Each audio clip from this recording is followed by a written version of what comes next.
Subscribe करें podium classes को और प्रेस करें इस बेल आइकन को ताकि सभी एजुकेशनल वीडियोस का अपडेट आपको टाइम से मिल सके। धन्यवाद। नमस्कार साथियों, स्वागत है आप सभी का पोडियम क्लासेस में। मेरा नाम है पवन के सरवानी और आज हम पढ़ने जा रहे हैं यूपी रिलेटेड सेकंड सेमेस्टर के मैथ्स के चैप्टर 14 को।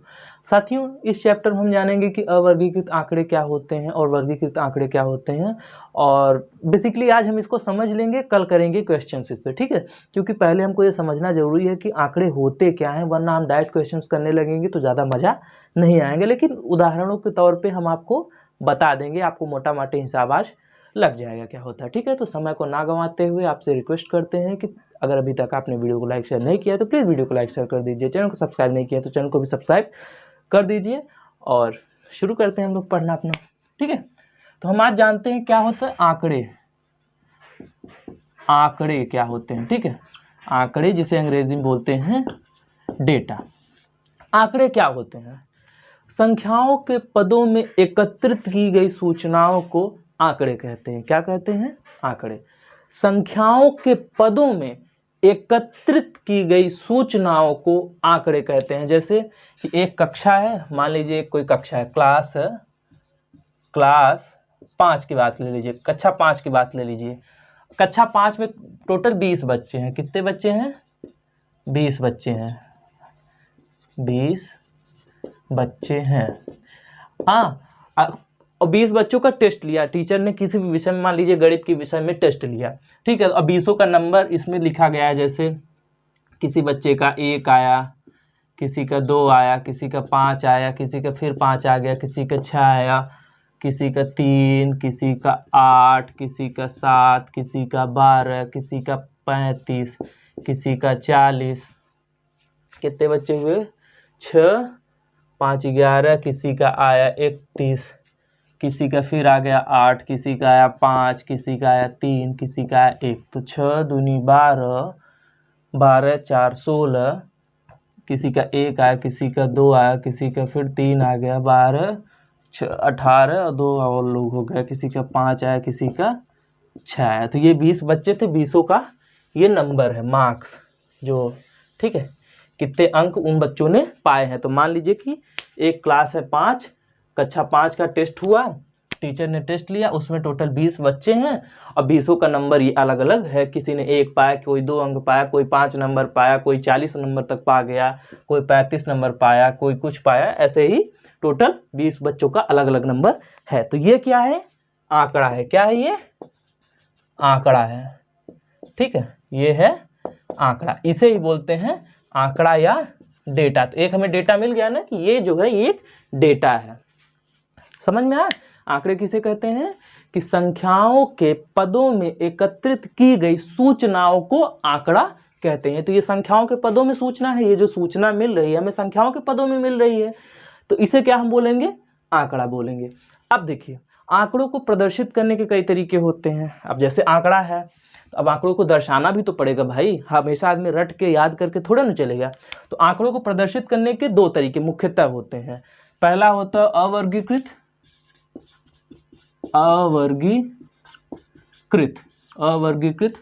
आंकड़े। आंकड़े, ठीक है। अवर्गीकृत आंकड़े, इसे अंग्रेजी में क्या बोलते हैं? Ungrouped data. अनग्रुप्ड डेटा यानी कि अनग्रुप्ड, जो ग्रुप में ना हो, अवर्गीकृत, ठीक है, जो वर्ग में ना हो। तो एक होता है अवर्गीकृत आंकड़े और दूसरा होता है वर्गीकृत आंकड़े। क्या होता है? वर्गीकृत आंकड़े, ठीक है।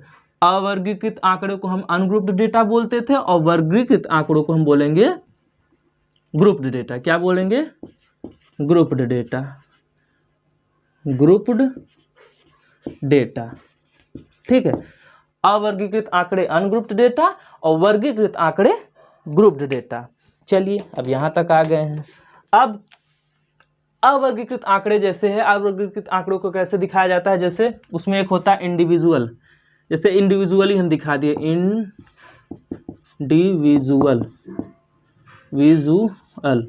इंडिविजुअल यानी कि व्यक्तिगत। एक तो होता है व्यक्तिगत तौर पे हम आंकड़ों को दिखा दिए। व्यक्तिगत तौर पे आंकड़ों को मतलब क्या है कि जैसे जिस बच्चे ने जितना पाया वैसे हम सीधे सीधे आके छाप दिए कि अगर कोई पूछा कि हमको सर जो बच्चे पाए हैं क्लास में नंबर उसको हमें दे दीजिए आंकड़ों के रूप में, तो हम क्या किए, जो जैसे बच्चे पाए थे वैसे ही हम सीधे से उनको दे दिए। मतलब कि जैसे 1 है, फिर 2, फिर 5, 5, 6, 3, 8, 7, 12, 35, 40, 31, ऐसे dot dot dot dot dot dot dot dot.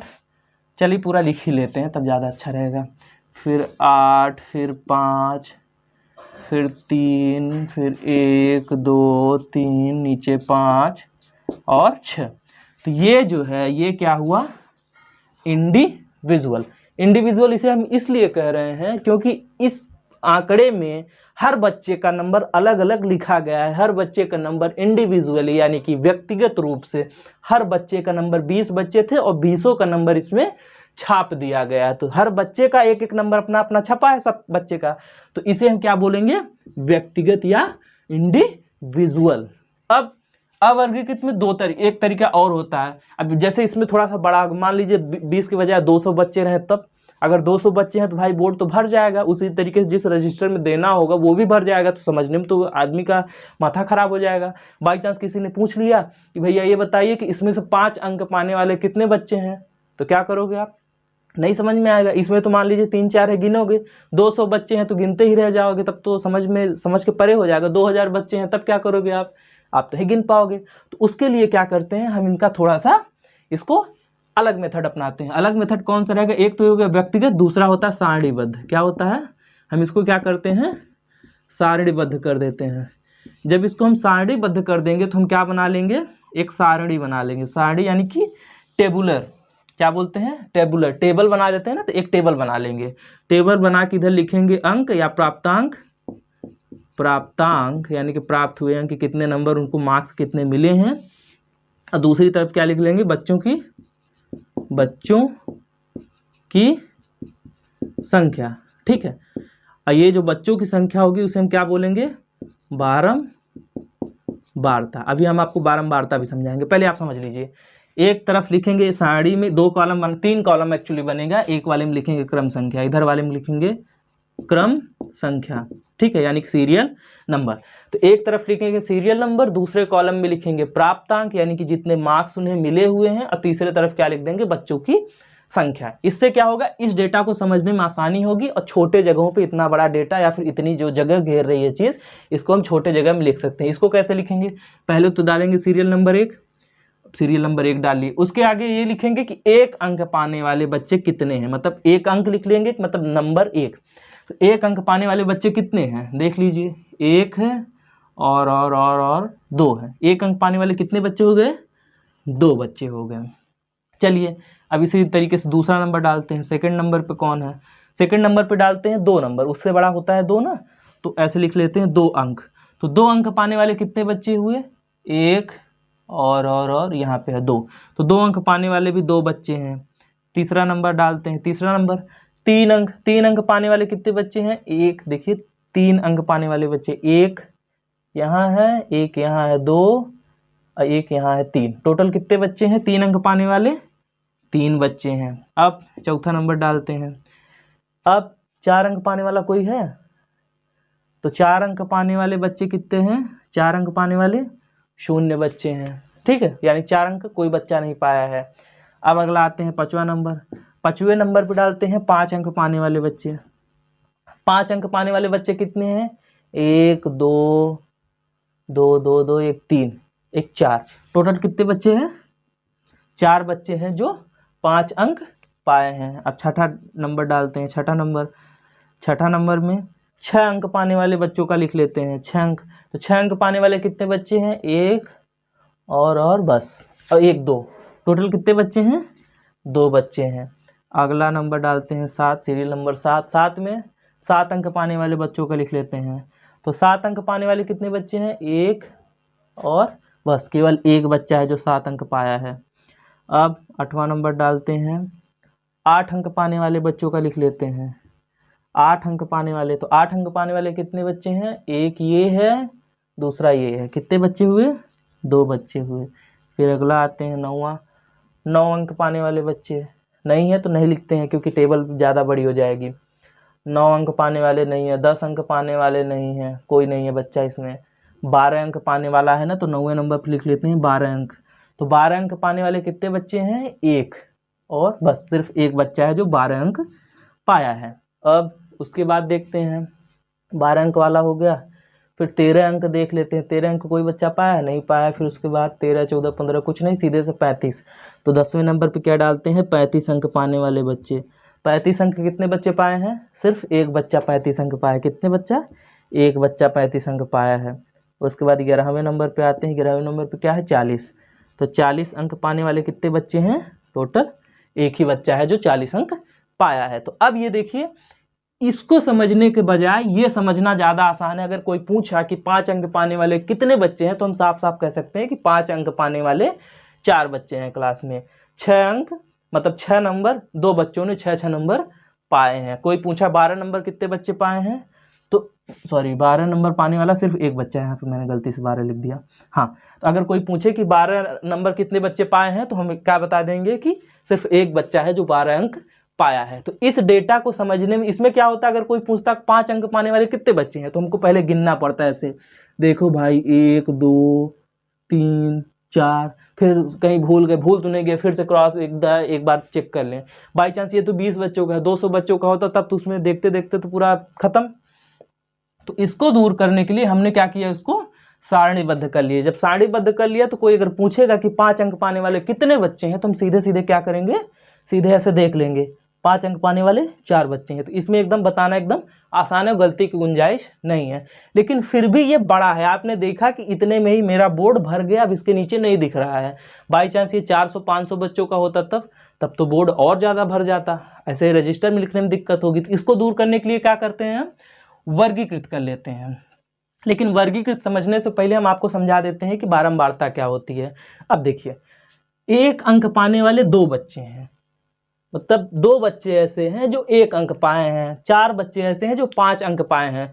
तो वह संख्या या दिए हुए आंकड़ों में एक विशेष प्रेक्षण जितनी बार आता है उसे उसकी क्या बोलते हैं, बारंबारता कहते हैं। एक विशेष प्रेक्षण, देखिए विशेष प्रेक्षण मतलब जैसे अंक 1 है ना, तो 1 यहाँ पे 2 बार आया है, 2 बच्चों ने 1-1 नंबर पाया है, तो ये बार बार रिपीट हुआ। तो जो चीज़ रिपीट होती है उसे क्या बोलते हैं हम, बारंबारता। आप सीधे जान लीजिए, जो अंक रिपीट हो रहा है उसे ही हम क्या बोलते हैं, बारंबारता। बारंबारता क्या चीज़, बारंबारता,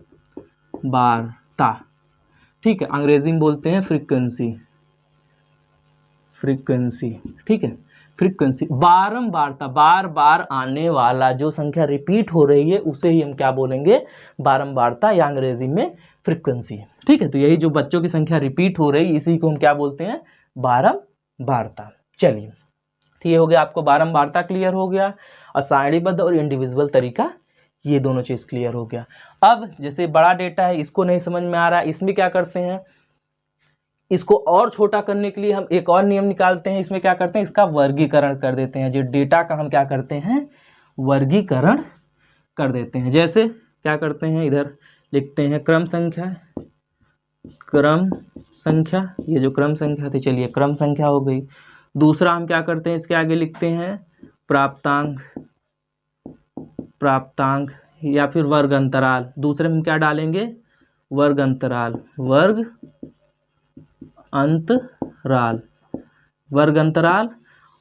और बच्चों की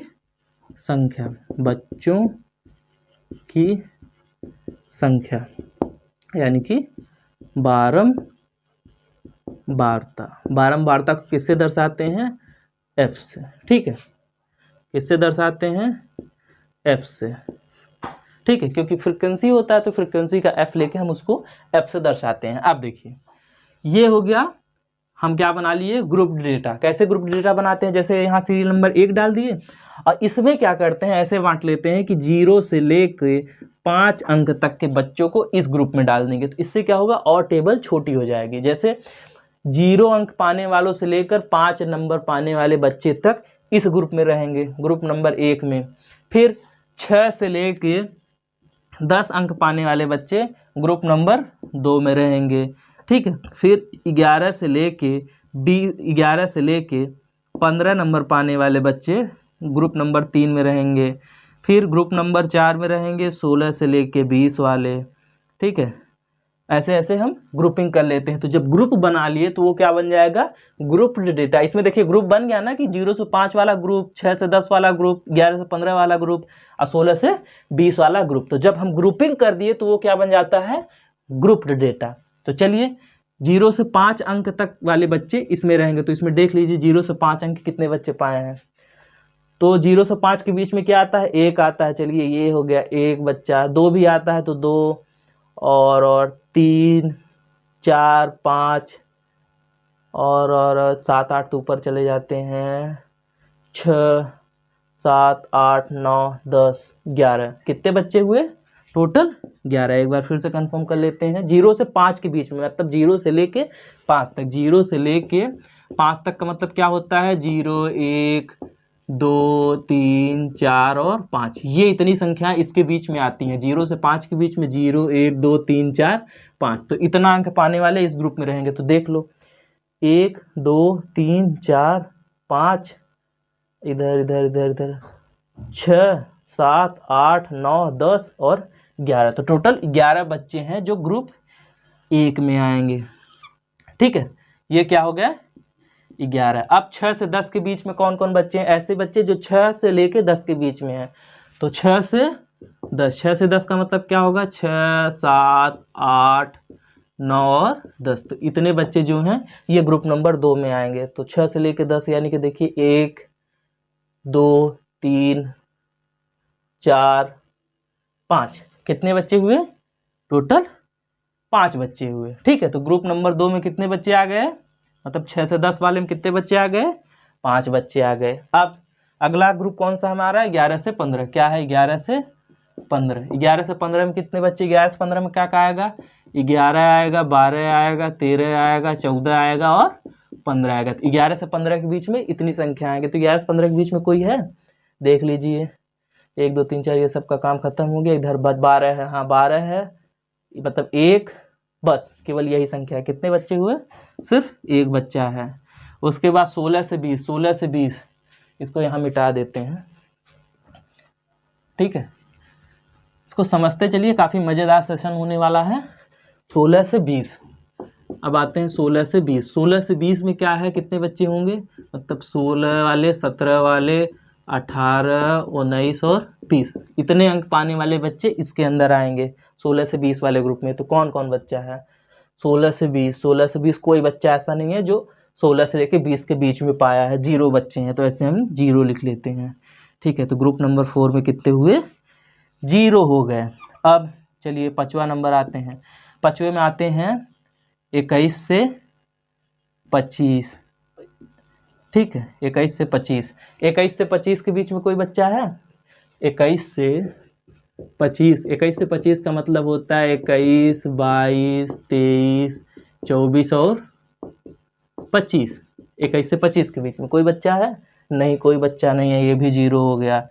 अगला आते हैं, ऐसे करके काफ़ी लंबा जाएगा, मतलब चलिए अगला आते हैं 26 से 30, फिर ये होगा 6वां, फिर 7वां नंबर, फिर 8वां नंबर। तो 26 से 30, उसके बाद आते हैं 31 से 35 और आएगा 36 से 40। तो 26 से 30 में कौन बच्चे हैं, 26 से 30 वो भी 0 है। 31 से 35 के बीच में, 31 से लेके 35 के बीच में 2 बच्चे हैं। देखो एक 31 है, एक 35 है। 31 से 35, 31 से लेके 35 के बीच में कौन कौन आएंगे, आएगा 31 आएगा, 32 आएगा, 33 आएगा, 34 आएगा और 35 आएगा। तो इतने अंक पाने वाले में देखिए सिर्फ 31 है और 35 है, 2 ही बच्चे हैं।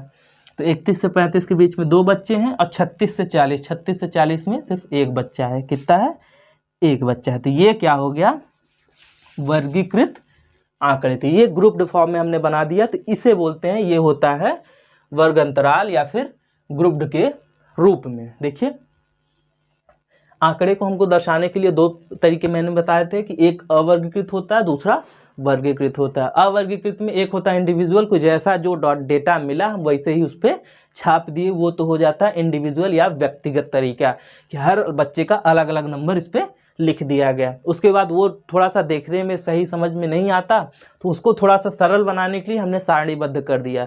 जब सारणीबद्ध कर दिया तो ऐसे वाले में आ गया कि 1 नंबर पाने वाले इतने बच्चे हैं, 4 नंबर पाने वाले इतने बच्चे हैं, 6 नंबर पाने वाले इतने बच्चे हैं। तो ये क्या बन गया, सारणीबद्ध तरीका। अब इसमें भी काम नहीं बना, और बड़ा डेटा है और ढेर सारे बच्चे हैं, तो उसको कम करने के लिए हम ग्रुपिंग कर देते हैं। ग्रुपिंग मतलब कि जैसे 0 से 5 वाला ग्रुप में कितने बच्चे हैं, 11 बच्चे हैं। 6 से 10 वाले ग्रुप में 5 बच्चे हैं। 11 से 15 वाले ग्रुप में 1 बच्चा है। तो ऐसे ऐसे बना लेते हैं कि 36 से 40 वाले ग्रुप में 1 बच्चा है। ठीक है, तो ये हमने ग्रुपिंग कर लिया। तो जब ग्रुपिंग कर लिया यानी कि ये 0 से 5, 6 से 10, जब ऐसे हमने ग्रुप बना लिए, तो जब ग्रुपिंग कर लेते हैं तो वो क्या कहलाता है, ग्रुप्ड डेटा। अब ग्रुप्ड डेटा 2 प्रकार का होता है। ग्रुप्ड डेटा में 2 मेथड होते हैं। एक मेथड होता है ग्रुप्ड डेटा में, चलिए इसे मिटा देते हैं, ठीक है, ये ऊपर वाला। हाँ, ग्रुप्ड डेटा में क्या होता है, 2 मेथड होता है। पहला होता है inclusive method. Inclusive method, inclusive method को क्या बोलते हैं, समावेशी विधि। समावेशी विधि, समावेशी विधि। और दूसरा, पहला होता है इंक्लूसिव मेथड या समावेशी विधि, और दूसरा होता है exclusive method. Exclusive method, exclusive method जिसे बोलते हैं अपवर्जी विधि। क्या बोलते हैं, अपवर्जी विधि। अब देखिए, समावेशी विधि और अपवर्जी विधि में क्या अंतर है। समावेशी विधि वह होती है जिसमें किसी वर्गांतराल के निम्न सीमा और उच्च सीमा दोनों को शामिल किया जाता है, वो होता है समावेशी विधि। जैसे कि इस वाले में हमने क्या किया कि जब 0 से 5 तक का हमने लिया बच्चों का अंक, जैसे जब 0 से 5 तक का अंक हमने लिया तो उसमें क्या किया, 0, 1, 2, 3, 4 और 5, मतलब कि 0 को भी शामिल किया और 5 को भी शामिल किया। ठीक है, मतलब 0 को भी शामिल कर लिया, 0 पाने वाले बच्चे भी इसी ग्रुप में रहेंगे और 5 अंक पाने वाले बच्चे भी इसी ग्रुप में रहेंगे, ग्रुप नंबर 1 में। तो ये क्या हो गया, समावेशी विधि, यानी कि सबको हमने सम्मिलित कर लिया। अगर हम यही ये करते, जैसे हम दूसरा टेबल बना रहे हैं, दूसरा टेबल हम बना रहे हैं, सेम देख लीजिए, सेम डेटा पे दूसरा टेबल हम बना रहे हैं। ठीक है, दिख रहा है यहाँ तक। हाँ, चलिए दूसरा टेबल बना लेते हैं। यहाँ लिखते हैं क्रम संख्या, क्रम संख्या। दूसरा है वर्गांतराल, वर्गांतराल। ठीक है, तीसरा है बच्चों की संख्या, बच्चों की संख्या, संख्या या बारंबारता। ठीक है, बच्चों की संख्या बारंबारता F। ठीक है, ये सेम टेबल है, थोड़ा सा लंबाई चौड़ाई का फर्क है, उससे कोई फर्क नहीं पड़ता, जगह कम है तो उसको लंबाई चौड़ाई हमने कम कर दिया। अब देखिए, क्रम संख्या 1 ऐसे डालते हैं और वर्गांतराल 0 से 5, दूसरा सीरियल नंबर डालेंगे, दूसरा वर्गांतराल, इसमें 0 से 5 है, फिर 5 से 0 से 5, 5 से 10, तीसरा बनाएंगे 10 से 15, चौथा बनाएंगे 15 से 20, फिर आएगा 20 से 25, फिर 25 से 30, 30 से 35 और 35 से 40। ठीक है, 35 से 40, ऐसे ऐसे हम ग्रुप बना लेंगे। पहले समझ लीजिए, ग्रुप बनाने दीजिए मुझे। हाँ, 5, 6, 7 और 8। देखिए, जब हम ऐसे करते हैं कि 0 से 5, 5 से 10, 10 से 15, 15 से 20, 20 से 25, तो इस वाले में हम क्या करते हैं, जो ये बड़ी वाली संख्या, देखिए ये जो छोटी वाली संख्या जहां से ग्रुप की शुरुआत होती है उसे बोलते हैं निम्न सीमा। क्या बोलते हैं, निम्न सीमा, निम्न सीमा। ठीक है, और जहां पे ये खत्म होते हैं यानी कि 5, इसे बोलते हैं उच्च सीमा, उच्च सीमा। ठीक है, जहां से शुरुआत होता है उसे बोलते हैं निम्न सीमा, और जहां पे खत्म होता है उसे बोलते हैं उच्च सीमा। निम्न सीमा को अंग्रेजी में बोलते हैं लोअर लिमिट। क्या बोलते हैं, लोअर लिमिट, लोअर लिमिट। और जो उच्च सीमा होता है उसे बोलते हैं अपर लिमिट। क्या बोलते हैं, अपर लिमिट।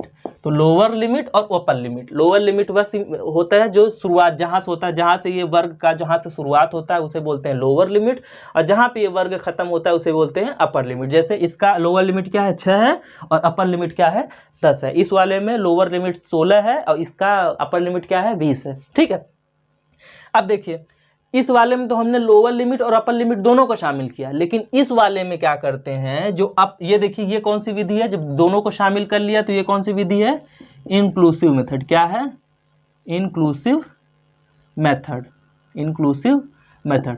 ठीक है, इंक्लूसिव यानी कि समावेशी विधि। क्या है, समावेशी विधि, समावेशी विधि। इसमें हमने अपर लिमिट और लोअर लिमिट मतलब कि ऊपर उच्च सीमा और निम्न सीमा दोनों को हमने शामिल कर लिया, तो ये क्या हुआ, समावेशी विधि। ये वाली जो दूसरा मैं बता रहा हूँ ये कौन सी विधि होगी, अपवर्जी विधि या फिर एक्सक्लूसिव मेथड। क्या होगा, एक्सक्लूसिव मेथड या अपवर्जी विधि, अपवर्जी विधि। इस वाले में हम क्या करेंगे, लोअर लिमिट को तो शामिल करेंगे, यानी कि जो बच्चा 0 अंक पाया है उसको तो हम इस ग्रुप में रखेंगे, लेकिन अगर कोई बच्चा 5 अंक पा गया तो उसको हम पहले ग्रुप में ना रख के दूसरे ग्रुप में रखेंगे। क्योंकि देखिए इसमें 0 से 5 फिर 6 से 10, लेकिन इसमें वाले में क्या हो रहा है, 0 से 5, 5 से 10, 10 से 15, एक संख्या 2-2 बार आ रही है। जो अपर लिमिट है वो 2-2 बार आ रही है। जैसे देखिए 25 इसमें भी, 25 इसमें भी है। तो अगर हम 5 अंक पाने में, मान लीजिए कोई बच्चा 5 अंक पाया है, उसको मैंने ऊपर वाले में भी रख दिया और नीचे वाले में भी रख दिया, तो गड़बड़ हो जाएगा ना, एक बच्चे का 2 बार हम कैलकुलेट कर लेंगे। तो इसी को हटाने के लिए क्या करते हैं, हम लोअर लिमिट जो होती है, यानी कि अगर कोई बच्चा 0 अंक पाया है उसको तो हम इसमें लिखेंगे, लेकिन अगर कोई बच्चा 5 अंक पा गया है तो उसको हम ग्रुप नंबर 1 में ना रख के दूसरे वाले में रखते हैं। जैसे करिए, चलिए इसमें 0 से 5, तो इसका 0 से 5 का मतलब क्या होगा, इस वाले में अगर हम अपवर्जी विधि का प्रयोग कर रहे हैं, यानी कि एक्सक्लूसिव मेथड का प्रयोग कर रहे हैं, तब अगर 0 से 5 दिया है तो इसका मतलब क्या होगा, 0, 1, 2, 3 और 4, बस 0, 1, 2, 3, 4, बस इतना ही शामिल करेंगे, 5 को शामिल नहीं करेंगे। तो जब 5 को हम अलग कर देते हैं, भगा देते हैं, तो वो क्या कहलाता है, अपवर्जी मेथड, या एक्सक्लूड कर देते हैं ना, एक्सक्लूसिव मेथड। चलिए, तो अब 0 से 5 यानी कि 0, 1, 2, 3, 4 इतने अंक पाने वाले बच्चे, मतलब 1, 2, 5 को शामिल नहीं करेंगे, 3 और 4, 1, 5, 6, 7 बच्चे हैं। कितने बच्चे हैं, 7 है। देख लीजिए अंतर पड़ गया ना, समावेशी में 0 से 5 में 11 बच्चे थे, लेकिन अपवर्जी जब विधि का प्रयोग करते हैं तो उसमें कितने हुए, 0 से 5 में सिर्फ 7 बच्चे आए। अब अगला क्या है, 5 से 10, अगला क्या है, 5 से लेके 10। 5 से 10 में क्या करेंगे, 5 आएगा, 6 आएगा, 7 आएगा, 8 आएगा, 9 आएगा, लेकिन 10 नहीं आएगा, क्योंकि ये अपर लिमिट है। अपवर्जी में हम जो होता है एक्सक्लूसिव मेथड में क्या करते हैं, ऊपर वाले को, जब बड़ी वाली संख्या को हटा देते हैं, उसको हम काउंट नहीं करते हैं। तो 5, 6, 7, 8, 9, तो देख लीजिए 5 अंक, 1, 2, 3, 4, 5, 6, 7, 8, 9, कितने बच्चे हुए, 9 बच्चे ऐसे हैं जो 5 से 10 वाली रेंज में आते हैं। अब आते हैं 10 से 15, 10 से 15 यानी कि 10, 11, 12, 13, 14, बस 15 को नहीं काम कर। तो 10, 11, 12, 13, 14 वाले कोई बच्चे हैं, ये 12 आ रहा है, और कौन है इस रेंज में, बस केवल 12, यानी कि सिर्फ एक संख्या है। कितने, एक संख्या। अब अगला क्या है, 15 से 20, 15 से 20 मतलब 15, 16, 17, 18 और 19, इतना पाने वाले कोई बच्चे हैं नहीं, 0। फिर 20 से 25 के बीच में कोई नहीं, 0। 25 से 30 के बीच में कोई है नहीं, वो भी 0 है। 30 से 35 के बीच में, हाँ 30 से 35 के बीच में एक ही आएगा। देखिए 30 से क्या है, 30 से 35 यानी कि 30, 31, 32, 33 और 34, तो इतने बच्चे कौन है, 30 से 35 के बीच में आएंगे।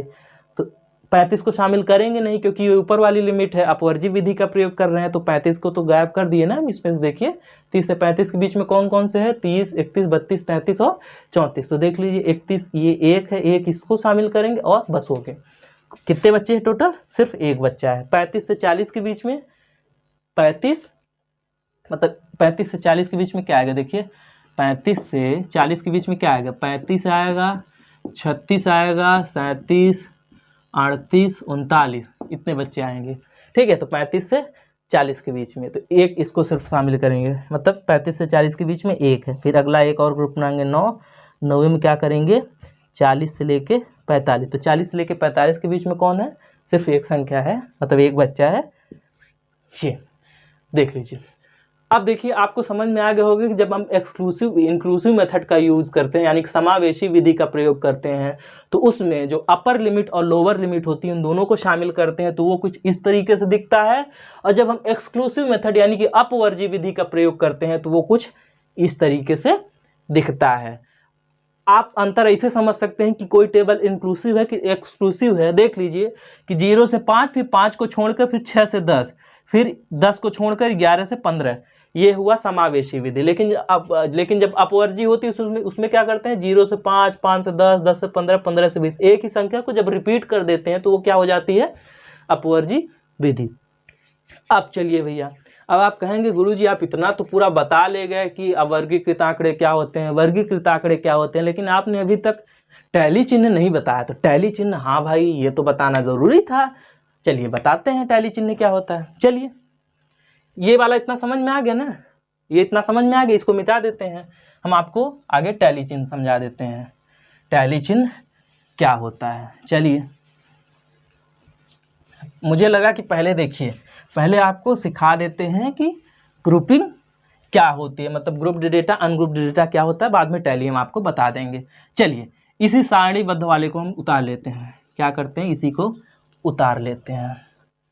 ठीक है, क्या था, क्रम संख्या थी, दूसरा क्या था, प्राप्तांक था, प्राप्तांक, और तीसरा क्या था, बच्चों की संख्या, क्या थी, बच्चों की संख्या या फिर बारंबारता। ठीक है, चलिए बच्चों की संख्या या बारंबारता। अब इसमें हमने क्या बनाया था, एक नंबर में कितना बच्चा था, एक नंबर में मतलब क्रम संख्या 1 में एक नंबर वाले बच्चों को शामिल किया, तो बच्चों की संख्या कितनी थी, 2 थी। बच्चों की संख्या यानी कि बारंबारता, और इधर लिखते हैं टैली चिन्ह। अब देखिए टैली चिन्ह आपको उपयोग करना बता देते हैं। जैसे देखिए इसमें बच्चों की संख्या 2 आई ना, तो इसके लिए हम 2 डंडों का प्रयोग करेंगे, ऐसे 1 2। ठीक है, हमने क्या किया, 2 आई तो इसको हमने 2 किया। देखिए अगर किसी में बच्चों की संख्या जो बारंबारता होती है, अगर बारंबारता 1 आएगी तो 1 डंडा, 2 आएगी तो 2 डंडा, 3 आएगी तो 3 डंडा, 4 आएगी 4 डंडा, लेकिन 5 आएगा तो हम 5 डंडा ना खींच करके ऐसे एक तिरछा खींच देते हैं। क्यों खींच देते हैं, बाई चांस अगर हम ऐसे है। चलिए अब इसमें बताइए कितने बच्चे हैं, तो एक बार आप गिनेंगे 1 2 3 4 5 6 7 8, बाई चांस और डंडा हमने खींचे, लो हम आपको गिनने को नहीं देंगे।